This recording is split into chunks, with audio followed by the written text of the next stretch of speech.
నేను మీ మురళీకృష్ణ మాట్లాడుతున్నా. Muralikrishna agriculture support ఛానల్కి స్వాగతం సుస్వాగతం. ఇక్కడ మనము ఇప్పుడే వచ్చాము. ఇక్కడ టమాటా ఫీల్డ్ వచ్చి 5 ఎకరాలు రెడీ చేస్తున్నారు టమాటా నాటేకి. ఇక్కడ కూడా చూడండి, మెయిన్ ఫీల్డ్ వచ్చి బెడ్లు ఎరువు వేసి బెడ్లు కూడా తోలుతున్నారు.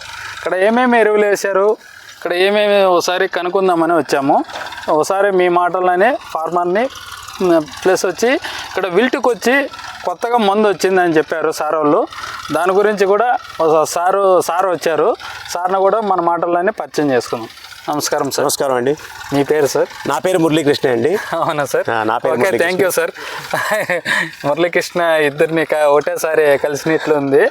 ఓకే సార్, ఇప్పుడు మనకి విల్ట్కి ఈ ఏరియాలో నేనైతే విన్నింది బీ కొత్తకోట నుంచి మానపల్లి రూట్ కానీ ఇక్కడ మొలకల చెరువు కానీ విల్ట్కి చాలా మంది ఇబ్బంది పడుతున్నారు.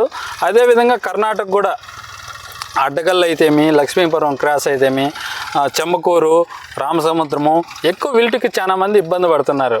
అదే మీ కంపెనీలో విల్ట్కని వచ్చిందని చాలా మంది అన్నారు. నేనైతే చూడలేదు, అన్నారు కానీ పేరు అన్నారు కానీ ఒకసారి డైరెక్ట్గా ఒకసారి వాడుతున్నారని ఒకసారి తెలుసుకుందామని వచ్చాం సార్. ఇది ఏ విధంగా పనిచేస్తుంది, అది దాంట్లో ఏముంటాయి ఒకసారి ఏమన్నా మన సబ్స్క్రైబర్స్కి చెప్తారా సార్? అంటే మనకి ఇప్పుడు విల్ట్ వచ్చేది దేనివల్ల వస్తుందంటే అది భూమిలో ఆల్రెడీ ఉంటుంది. దాన్ని ప్యాథోజన్స్ అంటారు. ఈ ప్యాథోజన్స్ భూమిలో ఎప్పటికీ ఉంటాయి. వాటిని మనం ఏమంటే విల్ట్ని కానీ కంట్రోల్ చేయాలంటే దాన్ని నివారణ పద్ధతే ముఖ్యం. ఓకే, సో అది నివారణ ఎట్లా చేయాలనేది మేము ఇప్పుడు చెప్తున్నాం. ఎందుకు ఎలా నివారణ చేయొచ్చు అనేది కేఎన్ బయోసైన్స్ వారిది 10 kgs కెంఫ్రీ కిట్ వాడి దాన్ని నివారించవచ్చని చెప్తున్నాము. దాన్ని ఇప్పుడు ఎలా వాడాలి, దానివల్ల ఉపయోగాలు ఏంటి మీకు ఇప్పుడు చూపిద్దామని అనుకుంటున్నాము. సో ఈ పద్ధతిలో చేయడం వల్ల మనం చాలా వరకు వీటిని కంట్రోల్ చేయొచ్చు. అంటే ఇది ఒకేసారి మొత్తంగా కంట్రోల్ చేయదు, కానీ ఇది ఒక సేంద్రియ వ్యవసాయ పద్ధతి కాబట్టి మనం పునరుత్పత్తి వ్యవసాయంలోకి వెళ్తున్నాం. పునరుత్పత్తి వ్యవసాయం అంటే మనకు భూమిలో చాలా సూక్ష్మజీవులు ఇంతకుముందు ఉండేవి. ఇవి ఏం చేసేవంటే ఈ విల్టు వాటిని కూడా కంట్రోల్ చేసేవి ఇంతకుముందు. కానీ ఈ సూక్ష్మజీవులు చనిపోవడం వల్ల క్రమేణా మనం వాడిన ఫెర్టిలైజర్స్ అవనివ్వండి, లేకుంటే పెస్టిసైడ్స్ కానివ్వండి, వాతావరణ మార్పుల వల్ల కానివ్వండి, దీనివల్ల ఏమవుతుందంటే మొక్క మీద చాలా స్ట్రెస్ పడింది. స్ట్రెస్ అంటే ఒత్తిడి. మనుషుల మీద ఎట్లా ఒత్తిడి ఉందో అట్లనే మొక్కల మీద కూడా ఒత్తిడి ఉంది. ఈ ఒత్తిడి వల్ల దానికి స్వతహాగా తట్టుకునే శక్తి పోయింది. ఈ స్వతహాగా తట్టుకునే శక్తి కావాలంటే మళ్ళీ మన సూక్ష్మజీవుల్ని పునరుత్పత్తి చేయాలి. ఈ భూమిలో పునరుత్పత్తి చేసే వ్యవసాయం, మా భూమిలో పునరుత్పత్తి చేసే ఈ సూక్ష్మజీవుల్ని మనం ఇప్పుడు ప్రవేశపెడుతున్నాం. అదే మన బయోకెంపాక్.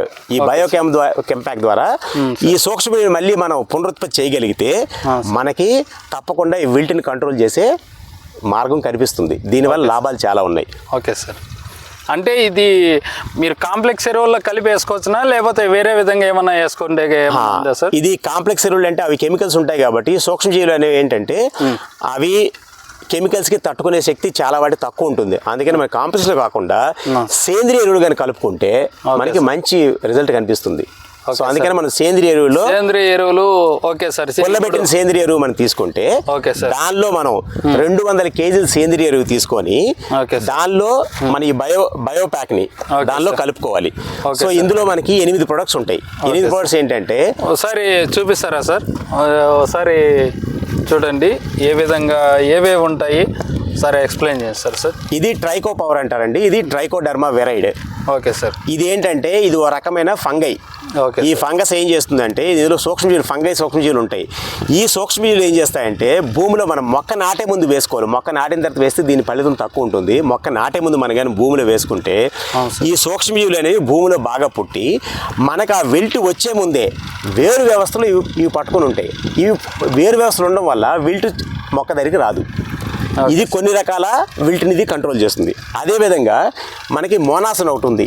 ఈ మోనాస్ అనేది ఏం చేస్తుందంటే ఇది కూడా ఒక రకమైన ఫంగై బ్యాక్టీరియా. ఇది కూడా కొన్ని రకాల వ్యాధుల్ని తర్వాత విల్ట్ని రాకుండా కాపాడుతుంది.